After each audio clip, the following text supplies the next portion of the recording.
Hello everyone. So, with the recent announcement of new Witcher 3 expansion, I thought I'd cover who would win in a fight between Geralt of Rivia from the Witcher series and Guts from Berserk. So, what can they do?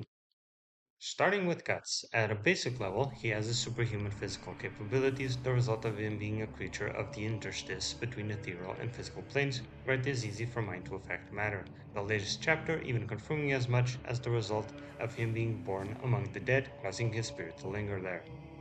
These abilities allow him to easily use his massive sword Dragon Slayer. Made large enough to kill dragons, it's initially no more than a giant slab of iron. However, due to continually cutting those of the astral world, it can now harm those on the ethereal plane, cutting not just the body, but the spirit, and making wounds that will eventually reopen.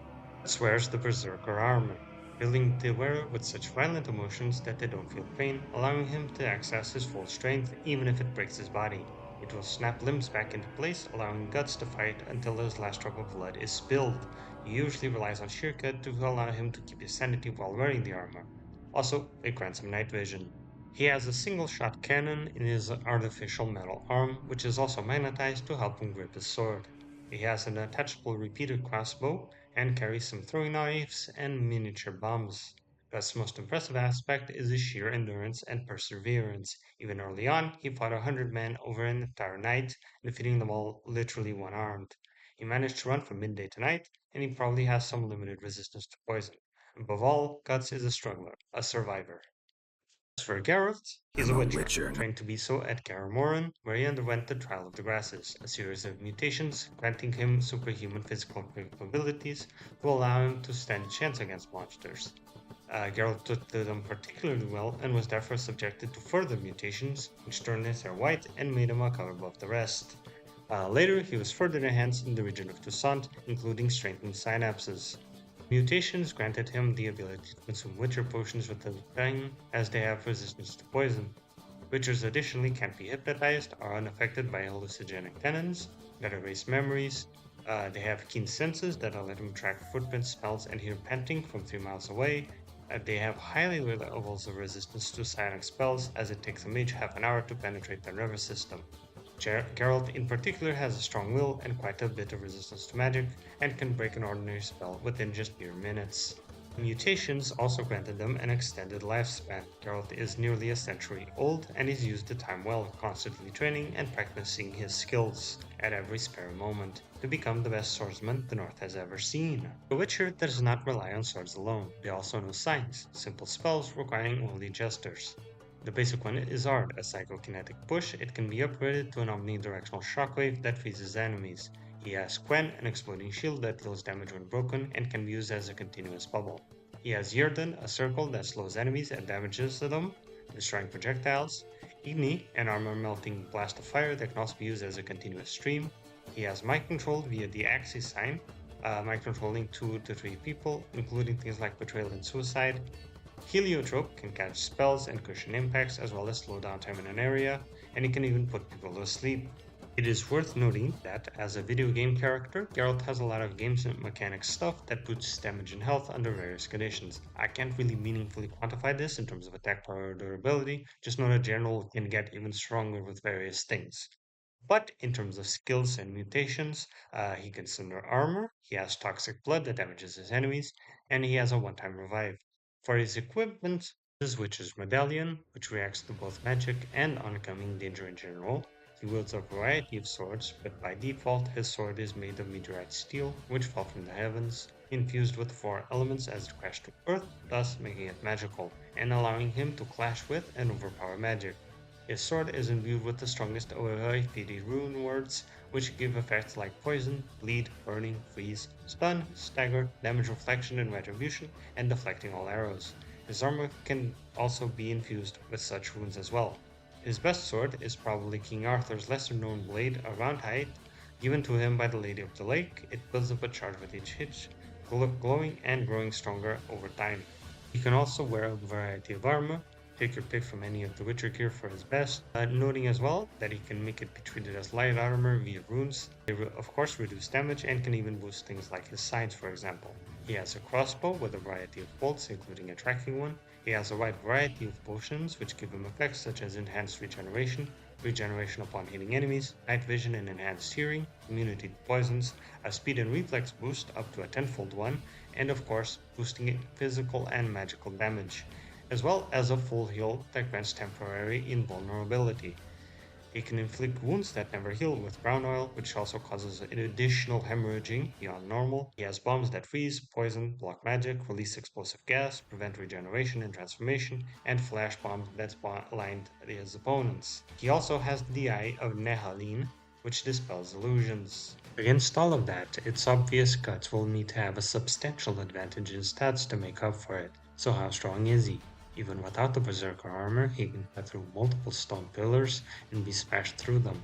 With the Berserker armor, he can hit hard enough to crack Corundum, harder than steel. His sword swings hit harder than cannonballs and cut through multiple reinforced stone pillars. His Berserker armor is so durable that Serpico can't even cut it. Guts can somewhat battle Zod, who can break through a stone wall worth 2 tons of TNT. His most impressive aspect, however, is his durability. He's battled the likes of Mozgoose, whose god breath can vaporize large amounts of blood. Similarly, Shirke, who with a spell can vaporize a large water snake's head, with Guts himself serving as the intermediary for the spell, worth 25.4 tons of TNT at most. People also mention the sea god fight a lot, and while it is strong, Guts only damages a very small section of its body, meaning it's actually not all that impressive. Keep in mind, just the sea god's heartbeat, pulse, and Guts stun lock. That said, Guts does survive its blood sport vomit wave thing, which is worth at most like 14 tons of TNT. Impressive stuff all around. So, how well does Geralt measure up? Even unarmed and unarmored, he can beat a rock troll in a fist fight, and even early game armors are so bolt resistant you need a ballista to pierce them. He's been described as striking with the speed and force of a lightning bolt, and is unique in pre-made corpses, worth 135 megajoules per second. His far-reaching arc shockwave can destroy many pillars, and shadow large boulders, almost 24 tons of TNT worth. Also, its piercing cold variant can freeze people, worth 9.15 tons of TNT, and similarly to WhowouldWin's Ice Bomb, who is worth 15 tons of TNT of thermal energy removal. Of course, Witchers hunt monsters, and he's hunted some pretty strong ones. Even the weaker ones, such as gargoyles, can shatter nearby pillars with their mere shockwaves. Golems are compared to a 100 weight of saltpeter, worth 43 kilograms of TNT. Savola, the first boss in the series, introduced himself by blasting through a castle wall, worth 0.42 tons of TNT. Mars can collapse buildings, and one in particular, the monster of Tufo, can break through thick stone pillars with its mere shockwaves. And then there's Eredin, Geralt's fiercest enemy and the ultimate opponent in Witcher 3's base game.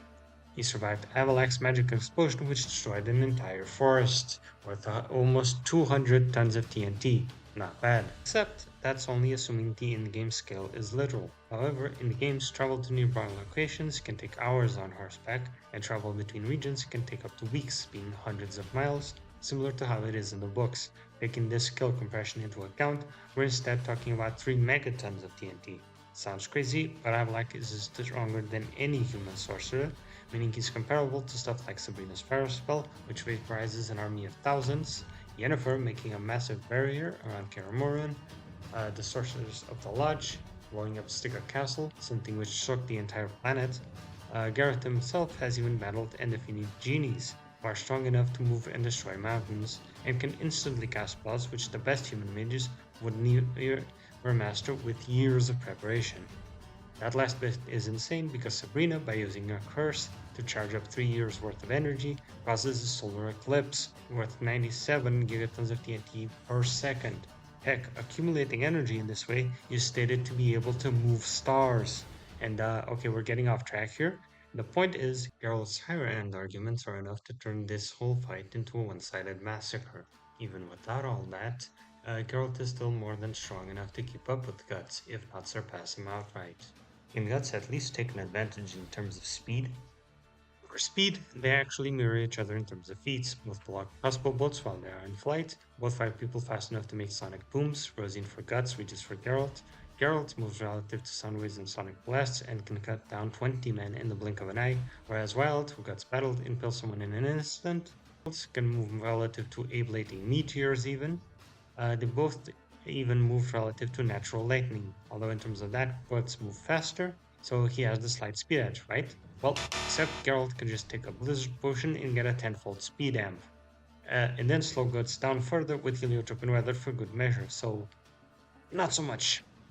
Altogether, Geralt has an obvious edge in versatility, training, and experience. Not to mention, Guts' strongest form kinda turns him into a mindless rage beast. The exact kind of thing Geralt is made to fight.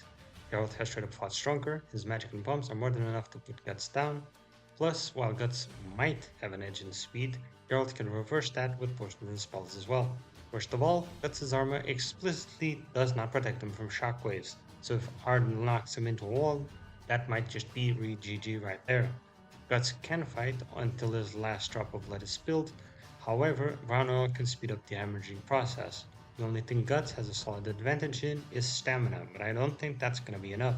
Guts' sword is bigger, but they've both fought bigger enemies anyway, so it doesn't really matter. Point is, the winner is Geralt of Rivia. Thank you all for watching. All calculations used are in the description. If there's any matchup or topics you'd like to see me cover, comment them down below and have a fantastic day.